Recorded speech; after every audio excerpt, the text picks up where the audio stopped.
So hey guys, welcome back to another video of this channel. और आज हमारा periodic classification of elements जो कि क्लास 10th का 5th चैप्टर है केमिस्ट्री का, उसका 11th पार्ट है। 10th पार्ट जो था वो एक्चुअली कंपाइलेशन था पिछले 3 वीडियोस का, और उसमें जो भी हमारे कैरेक्टरिस्टिक्स या फिर ट्रेंड्स पढ़े थे हमने पीरियड में, वो सारे आपके उसी वीडियो में आ गए थे। हमने ग्रुप का भी स्टार्ट कर लिया था और ग्रुप में हम आ चुके थे ट्रेंड्स में एटॉमिक साइज पे कि अगर आप left to right top to bottom जा रहे हो इन अ ग्रुप, तो आपको क्या क्या ट्रेंड्स देखने को मिलते हैं, क्या क्या आपकी वेरिएशन आती है। तो उसमें हम एटॉमिक साइज में आ गए थे और हमने देख लिया था कि एक एक शेल बढ़ता जाता है। अब जो हमारा नेक्स्ट आता है दैट इज मेटेलिक कैरेक्टर, वो स्टार्ट कर लेते हैं। तो मेटेलिक कैरेक्टर में क्या होता है,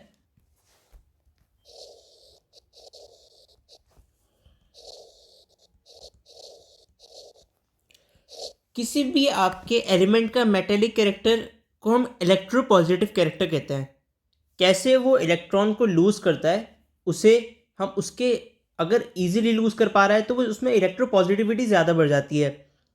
तो अगर हम ग्रुप के बारे में बात करें तो टॉप से बॉटम जाते हुए जो आपका मेटेलिक कैरेक्टर होता है इट इंक्रीजेज। जो पीरियड में था लेफ्ट टू राइट जाते हुए वो डिक्रीज होता था, लेकिन ग्रुप में टॉप टू बॉटम जाते हुए metallic character increases. First group की अगर हम बात करें एग्जांपल लेके, लिथियम से शुरुआत करते हैं, फिर sodium, potassium, rubidium, caesium, francium. ठीक है, आप नीचे जाते रहो तो आपको ये पता चलेगा जो आपका लिथियम है it is the least metallic atom. इससे ऊपर भी हाइड्रोजन होता है तो वो तो मेटल ही नहीं है, लीस्ट। अभी रीज़न बताऊंगा मैं। मेटेलिक और फ्रेंसियम जो है आपका it is the most metallic element in this group. थोड़ा इसका साइज छोटा करना पड़ेगा।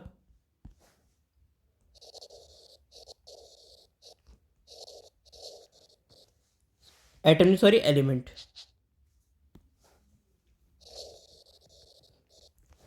ठीक है, तो आप अदर लैंग्वेज में आप ये कह सकते हो कि नीचे जाते हुए जो इसका इलेक्ट्रोपॉजिटिव कैरेक्टर है वो इंक्रीज हो रहा है। ठीक है, सॉरी, इलेक्ट्रोपॉजिटिव कैरेक्टर, हाँ, इलेक्ट्रोपॉजिटिव कैरेक्टर इंक्रीज हो रहा है क्योंकि मेटेलिक कैरेक्टर बढ़ रहा है। और इलेक्ट्रोनेगेटिव कैरेक्टर या इलेक्ट्रोनेगेटिव एलिमेंट आपके नीचे जाते जाते कम होते जा रहे हैं, यानी उनके नॉन मेटेलिक कैरेक्टर डिक्रीज हो रहा है, क्योंकि lithium is the most electronegative इनमें से और francium is the least electronegative यानी मोस्ट इलेक्ट्रोपॉजिटिव। अब इसे एक्सप्लेन कैसे करते हैं, तो जब आप नीचे जाओगे किसी भी एक पीरियोडिक टेबल के ग्रुप में, टॉप से बॉटम आप जा रहे हो, तो हर एक स्टेप पे या हर एक स्टेज पे हर एक नए उसमें जाते हुए आपका एक एक शेल इंक्रीज होता है। ठीक है, हमने एटॉमिक रेडियस में बात की थी कि एक एक शेल आपका इंक्रीज होते जा रहा है। अब जो आपका एक एक शेल इंक्रीज हो रहा है, इसकी वजह से जो साइज ऑफ एटम है वो इंक्रीज होगा। अगर एटम का साइज इंक्रीज होगा तो अब अगर पहले एटम का ही एक शेल है, न्यूक्लियस है, शेल बढ़ गया, न्यूक्लियस वहीं, शेल एक और बढ़ गया, ऐसे ऐसे होता जा रहा है, शेल बढ़ते जा रहे हैं। अब जितने शेल बढ़ते रहेंगे न्यूक्लियस उतना ही डीप जाता रहेगा। न्यूक्लियस की पोजीशन कांस्टेंट है, लेकिन शेल बढ़ने से हमारा जो न्यूक्लियस है वो थोड़ा डीप चला जाएगा। ठीक है, जितना अब न्यूक्लियस अंदर होगा तो उसका अट्रैक्शन पावर, क्योंकि उसका जो सबसे वैलेंस इलेक्ट्रॉन है, सबसे लास्ट का इलेक्ट्रॉन है, उसे अट्रैक्शन की जो पावर थी वो बिल्कुल कम हो जाएगी। अब इस पावर के कम होने की वजह से जो आपके नेगेटिव आयंस हैं, ठीक है, वो इजीली नहीं बनते, एटम्स नेगेटिव आयंस को इजीली नहीं बना पाते, और इस वजह से जो इलेक्ट्रोपॉजिटिव कैरेक्टर है वो इंक्रीज होता है, और इलेक्ट्रोनेगेटिविटी, क्योंकि नेगेटिव आयंस इजीली फॉर्म नहीं हो रहे, वो डिक्रीज हो जाती है। ठीक है, सो जो मेटेलिक कैरेक्टर है it increases while going top to bottom in a group. ठीक है, नेक्स्ट चीज हमारी आती है केमिकल रिएक्टिविटी।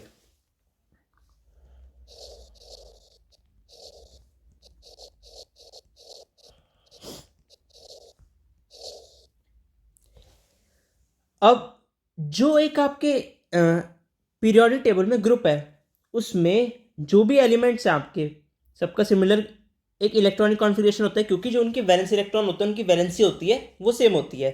तो इसलिए जो भी एलिमेंट्स हैं किसी ग्रुप के, दे शो सिमिलर केमिकल प्रॉपर्टीज़। क्यों? क्योंकि अभी मैंने बताया जैसे 281 हो गया, 2881 हो गया, 21 हो गया। तो यहाँ पे क्योंकि वैलेंस इलेक्ट्रॉन सेम है, वैलेंसी सेम है, तो इलेक्ट्रॉनिक कॉन्फ़िगरेशन इनका थोड़ा सिमिलर है और इस वजह से इनकी केमिकल प्रॉपर्टीज थोड़ी सेम रहती हैं। तो इस वजह से ये तो आपको पता होना चाहिए कि अगर आप ग्रुप में हो तो इनकी केमिकल प्रॉपर्टी सेम होंगी, लेकिन फिर भी थोड़ी वेरिएशन देखने को मिलती है, थोड़ा सा एक रेगुलर चेंज होता है एक पर्टिकुलर इंटरवल के बाद और केमिकल रिएक्टिविटी थोड़ी बदलती है।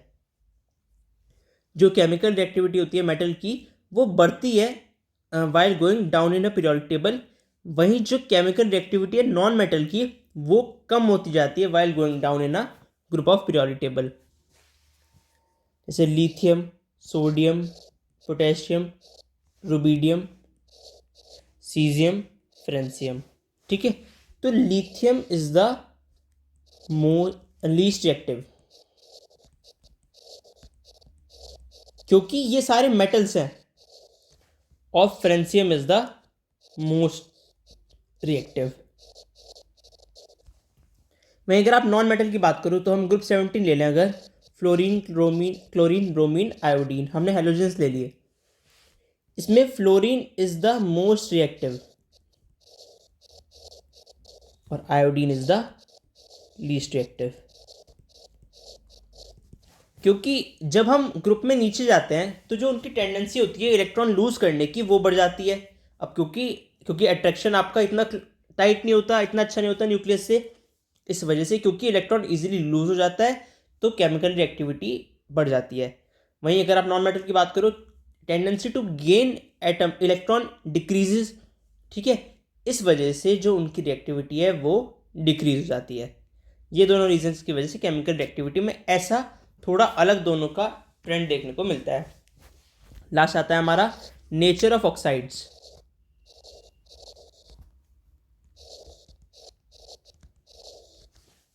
जब आप नीचे जा रहे हो पीरियोडिक टेबल में, ऑक्साइड्स के नेचर में कोई चेंज नहीं आता। ठीक है, जैसे अगर हम बात करें fluorine, chlorine, bromine, iodine, halogens की, तो इनके ऑक्साइड में सारे ही एसिटिक ऑक्साइड बनाएंगे। ठीक है, metals form acidic oxides, sorry non metals form acidic oxide. वहीं अगर आप ग्रुप फर्स्ट की बात करो, लिथियम और सोडियम, पोटेशियम, रुबिडियम, सीजियम, ये हमारे बनाएंगे बेसिक ऑक्साइड्स। ठीक है, पर इनमें नीचे जाते हुए कोई ऐसा स्पेसिफिक ट्रेंड नहीं देखने को मिलता है, चेंज नहीं देखने को मिलता। ठीक है, पूरे ग्रुप का वो सेम ही रहता है। तो ये था आपका वेरिएशन नेचर ऑफ ऑक्साइड्स का। उससे पहले हमने पढ़ा केमिकल रिएक्टिविटी और उससे पहले मेटलिक कैरेक्टर।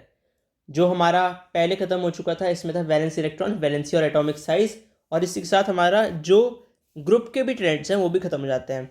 कल हमें पढ़ना होगा मेरिट्स, डीमेरिट्स, मेरिट्स और एडवांटेजेस ऑफ पीरियोडिक टेबल, और उसी के साथ हम ऑलमोस्ट इस चैप्टर को कल एंड कर देंगे। सो फिलहाल आज के लिए इस वीडियो में इतना ही। Thanks for watching this video. अगर आपका कोई भी सजेशन है so please comment down below. Subscribe the channel, stay tuned for later updates. Thank you.